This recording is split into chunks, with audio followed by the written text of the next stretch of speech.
Hey everybody, how you doing? This is Magdalene Adenike, and as promised and as advertised, I'm going to be talking to us today about understanding our why and going for it.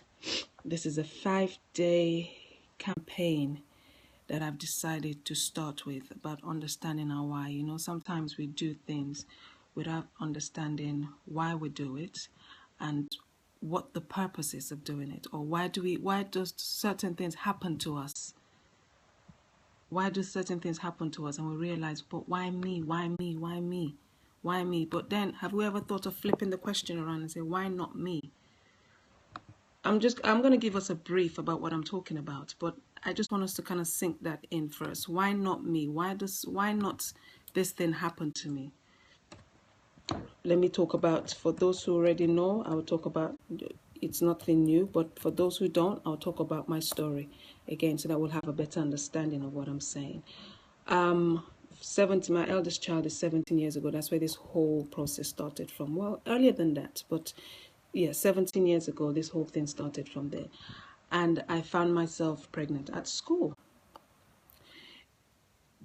Some people might say, okay, what's the big deal? But it was a big deal, especially coming from the background I came from African parentage, and especially when your parents are pastors. It's a definite big deal. You do not get pregnant in school, and most especially when I wasn't born in this country. And so came over to this country for greener pastures. That was what was intended for. And then next thing you see, the child gets pregnant. So the thing that really hurt my parents, especially my mom, especially because it really took her off her feet, it knocked her off her feet, was the fact that this is a child I brought to this country so that this child can grow up, this child can learn, this child can become something in life. And then I have my child now falling pregnant. This really affected her in a massive way. When I look back now, especially 4 children later, I really understand the pain my mom went through. At that time, I was wondering, okay, my mom is just being cruel, but I fully understand her pain. I really fully understand the pain that she went through. For 3 months in the same house, my mom did not speak to me. She moved out of their marital bedroom because she could not handle it. Not because she felt my dad was not dealing with the situation. It was just because that she herself could not handle the situation at all. So she needed to leave the room and just try to handle it. And the best way she saw to handle the situation, to rectify the wrong that had happened, was to request that, oh, go and have an abortion. And I could see her anger, I could see her pain, and I said, okay, let's go along with it. So, but prior to even her requesting for that abortion, I had already tried to attempt to have an abortion, but I just couldn't because I wanted to hide this disgrace, but I just couldn't have this abortion. So when my mom came up and said, let's have this abortion, because I wanted peace to reign, I wanted to please her. But at the end of the day, the day came where we couldn't do it. All of this is in the book, is in my book. She did turn around immediately. She turned around when I was about 6-7 months pregnant. She saw that the guy wasn't working, I wasn't working, belly's growing, and need maternity clothes. So we needed to start buying stuff. And she turned around to begin in the anticipation of having her first grandchild from me. Anyways, not her first in total, but her first grandchild from me. Why am I saying all of this? There's so much to say, and I'm going to be explaining this during the course of the week, the course of these 5 days. But the reason why I'm saying all of this is because of the fact that we're talking about understanding your why and going for it. Understanding your why and going for it. What is my why? My why was that I was a teen parent. My why was that I brought disgrace and shame to the family. My why was that I said, oh God, why am I going through this? Why can't this ground just open up and swallow me? Because I could see the pain and the anger that it brought to my parents, it brought to family. Even in the church, singing in the choir, told that you had to leave the choir because I was a disgrace. And for me, it was a very thin line for me to go down the route of even more detrimental issues that I would have passed through. But I won't say I believed in God, but I really didn't believe in him. But his hand was on me, because I can see that later, that his hand was on me, guiding me. I look back now, 17 years later, and really understand why I went through that. Because when I go out and I speak to various people, young people, and especially women, I understand why I went through that pain I went through. Because somebody had to be, dare I say, the scapegoat. I needed to be the scapegoat. I'm not saying there are not other teen parents out there, but somebody had to go be the scapegoat in a sense, in order to be able to come out the other side and talk about what I went through. And I tell people my story. I don't hide it. I tell people my story all the time. The reason why I tell people my story, because I feel that somebody needs to hear it in order for them to be encouraged. My story, the teen pregnancy, was not the first thing that happened. The first thing that happened, if you remember, I said I wasn't born into this country. I came into this country from Nigeria, Africa. I came into this country with a very thick Nigerian accent, as anybody would do when they come in from a different land. Trying to adjust and accommodate everything around me, a new environment. I was trying to understand what was going on. But kids can be cruel. The kids were laughing at me. They would laugh at me and just make me say things in order for them to continue to laugh at me. And it was painful. So I'm talking to somebody who has similar experiences as me, or might be totally different, but you've been able to go through those heartbreaking experiences to be able to turn things around. The definition of why, I've actually gotten the definition of why here. The definition of why is the feeling of uncertainty, undecided state. Why me? You know, I could just sat down and just say, why me for everything. But then music relief would never been birthed if I sat down and just wallowed in that why me, in the sense of calling a pity party for myself and say, oh, everybody feels sorry for me. But I decided at the end of it all, that at the end of my university degree in 2011, I needed to be able to do something that will really reflect what I've gone through, my love for music, and be able to combine these two things together to help other people, to help other fellow teen parents like myself, women, and so many other people. And that's where I started from. Today I'm going to be focusing on accents. Do not let your accent be a hindrance for you to move on in what you need to do. We're going to be talking about accents. And so you have an accent. So what? Oh, no one's going to hear me. No one's going to understand me when I speak. Do you know what you're saying? Can you understand what you're saying? Can you communicate with somebody else and they understand what you're saying? I remember I went to an event back in February. It was in March, coinciding with International Women's Day. And there was a lady that was called to speak, and she was telling us about her story. And she said before she even started, she was already apologizing. And people were like, why are you apologizing? Because she said that, oh, my English is not very good. So she was apologizing. But when this lady spoke, every single person could understand what she said, because she was talking about her story. She was talking about what happened to her. She was talking about how she came into the country. She talked about how her husband was killed. Her husband was a journalist. He was taken during the course. They had to run away, but somehow they found him. He was taken away during the course of the night from the family home and taken away. She never saw her husband again. Her husband was killed. So she had to suffer and struggle through with her two boys and leave the country, somehow leave the country after so many years before she finally came to the UK. But her struggles wasn't over because she could barely speak a word of English. She's now in a foreign land that doesn't speak her language. She has to be able to accommodate, and she has to be able to adjust what's going on, accommodate the setting that's around her, adjust what is happening around her. But you know what? This lady, even though she said she couldn't speak a word of English, this lady, she couldn't speak a word of English, that's what she said, but she was able to write a book. She was able to write a book and come to a room full of women. There were about 80 or 90 women there that night, and tell us her story, and every single person could understand what she was saying. I felt for this lady because her journey was that of pain and misery. I felt for this lady because you could see that she's not just talking from nowhere, she's talking from something that she's experienced. I felt for this lady because she has faced hardship. She's now in a foreign land with two small children, two boys, with no husband, no family member to rely on. How can she cope? How can she go on? But you know what? Even without having the English accent. This lady was able to go to school after a number of years, was able to go to school, be able to further better herself. Her English is a bit better, and she was able to write a book.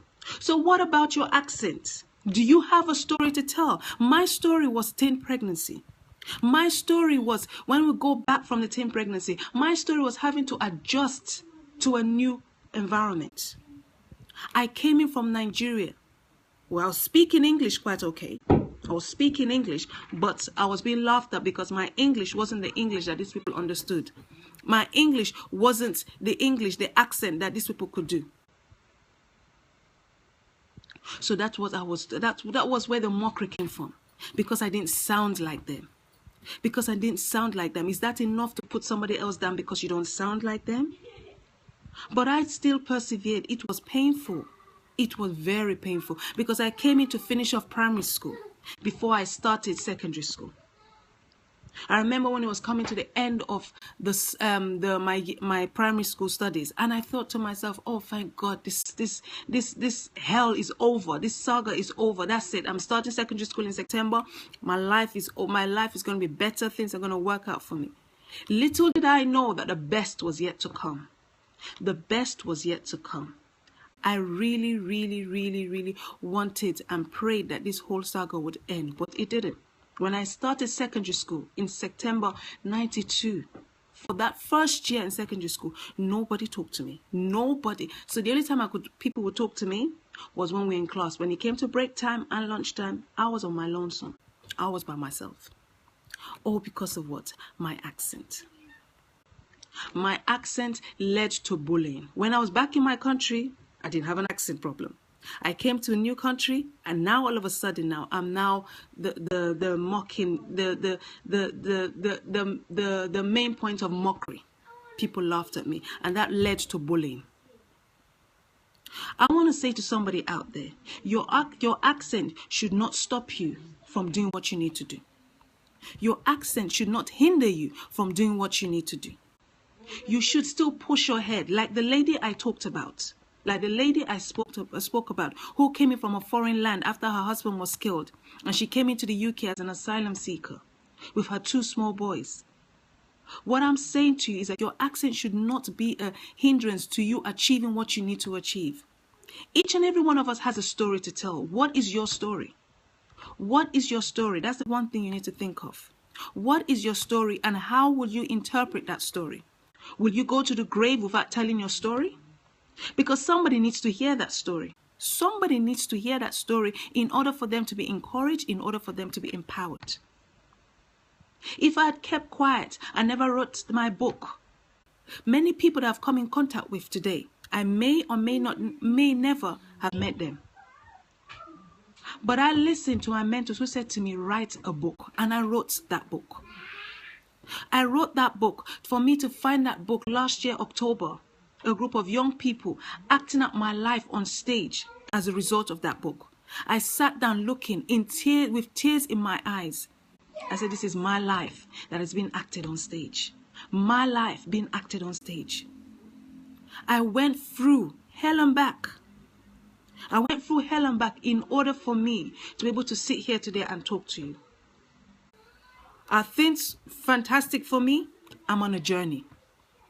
That's what I just want everybody to know, that I am on a journey, and each and every one of us on a journey. The journey ends when we are 6 feet under. That's when the journey ends. So I just want to say to somebody out there, so what about your accent? Have you ever thought about the story that you have to tell? Have you ever thought about what you need to do, that person that needs to hear from you? I'm just going to read some few things that I wrote down here. He said, let me just read some few things so that you can understand. I can't talk to them. They won't understand me. They have laughed at me before, and I don't want to be laughed at again. So because you were laughed at previously, should that be the main factor to stop you from standing and talking to people? What happened to facing your fears? I know some people can say, oh, it's easier said than done. But practice makes perfect. Why should somebody else's opinion of you be the loudest voice you hear? Why should somebody else's opinion of you be the loudest voice you hear? What are you saying concerning yourself? What are you saying concerning yourself? Are you good enough? That's one thing you need to realize. Each and every one of us has a purpose on this earth. We need to realize that. Accent or no accent, that should not be a hindrance for you to achieve what you need to achieve. What's wrong with your accent? When you were back in your country, wherever your country is or was, did you have a problem with the accent? So why is it that when you came into a new country, all of a sudden this accent is now the main focus? Are you still not communicating? There may be some difficulties, yes, but are you still not communicating? Are you not speaking in English? Some people may not even know how to speak in English, but then you learn. Never, ever, ever let someone else's opinion be the loudest voice you hear. That's one thing I just want to leave with us today. Because I came to realize that as a result of that bullying, as a result of people laughing and putting me down, the chain of event that happened as a result of that, one of it is a teen pregnancy. Another thing that could have happened to me was that I could have gone down the route of depression. I could have gone down the route of being involved with the wrong crowds, and so many other things would have escalated from there. But the faith I had in God, and still have in God, and the fact that my mom turned around to be able to support me, kept me on the right path. I just want to say to people out there, your accent should not be a hindrance. I said this is a 5-day campaign that I'm doing, and I'm talking about understanding your why and going for it. Understanding your why and going for it. What is your why? Your why is whatever issue that you went through and you thought that, oh God, why me? Being able to understand it, being able to sit down, being able to put pen to paper, write it down, talk about it, and see how you've been able to, for the fact that you didn't die at that situation didn't swallow you up, you're already victorious. For the fact that you're able to come out on the other side, still have a smile on your face, you are already victorious. You are already a winner. So I just want to tell each and every one of us there, it might not be for everybody, but there's somebody that's listening that needs to hear this. Your accent should not be a hindrance for you to push towards your purpose. The good thing about this country, and one thing I've come to realize about this country is that you have, I won't say everything on a plate of gold, but you have different avenues that you can go to when you're in need of help. You have different places that you can go to when you're in need of help. What are we doing to be able to maximize that help? Some people might say, oh, but I don't have all the necessary documents in order for me to get this help. Okay. But do you have people around you? Do you have a support network around you? You don't need people. Do you have one person who believes in you? Do you have one person who is able to get the books for you and say, you know what, I know you really want to learn, but unfortunately you can't do this right now, but just take this book. I'm going to keep buying you the books. Do you have that one person who believes in you? Do you have that one person who's your loudest and biggest cheerleader? Understand your why. Like I said earlier, we are all on a journey, and that journey never ends. The journey only comes to an end when we are 6 foot under. That's when the journey comes to an end. Each time in life, we are on a transition. We transit from one level to another level to another level, and each time we face various challenges.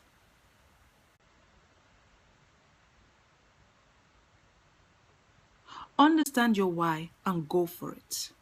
Understand your why and go for it. Somebody needs to hear your story. Somebody needs to be encouraged by what you say. Somebody needs to say, you know what, thank you for telling your story because I needed to hear it. I'm going to conclude with this. There was something I heard in church last night, and I think yesterday, and it's so right for this Periscope. The pastor was preaching and he said, there was this individual who felt that his life was over, everything was not working well for him, and he just wanted to kill himself. So he said, in a sense, he had his last meal. So he finished eating and he threw the remnants away. He threw it on the floor because he'd already prepared the rope that he was going to hang himself. He said, okay, once he finished eating, he just threw the remnant away on the floor, and he stood on the chair to put his head on the rope that he'd already tied, awaiting his death. He said the reason for eating was that he didn't want to die hungry. Anyway, so yes, he did that. And once he did that, now he was putting his head on the loop that he'd made to kill himself. And another guy was walking past. That guy didn't even notice that there was somebody up there dangling away. So he was walking past. Now he saw the remnant on the food on the floor. He picked it up and he started leaking what was left. He was literally leaking it, and he leaked every single crumb of what was left. And you know what that guy said? He was saying this to himself. He said to himself, oh, thank you, Lord. At least I didn't even know where I was going to get any form of food from. But at least this little thing that I've licked now, well, at least will take me for the next couple of hours. And then he walked away. So this guy now, who thought that there was nothing good anymore for him to do, there was no point living anymore, he heard what happened, what that guy just said, and he saw what happened. Do you know what he did? He took his head off the rope and he came down and he said, you know what? When you think your situation is bad, there's always somebody out there who has a worse off situation than you. So the moral of this story is, regardless of your accent, understand your why and go for it anyways. Push for your purpose. Your purpose is too big for you to throw it away because of your why. Do not go to the grave without achieving your purpose. Understand your why and still push for it. I'll be back again tomorrow at 9:30 as we continue on day 2. Tomorrow we're going to be talking about, you see, I've listed everything down so that I make sure I know what I'm talking about. Tomorrow we're going to be talking about closing the door to doubts. Closing the door to doubts. This is all in line with understanding your why. So this is Magdalene Adenike talking about understanding your why today. Thank you for those who have come on and who've left their comments. We're going to continue tomorrow. So you can follow me on Twitter, for those who are already on Twitter, at @Adenike, 1. On Facebook, Magdalene Adenike. On Instagram, Adenike. On LinkedIn, Magdalene Adenike. Until tomorrow, understand your why. Understand your why. Understand your why. Don't let somebody else's opinion of you be the loudest voice you hear. Have a good evening. Thank you for listening. Bye for now.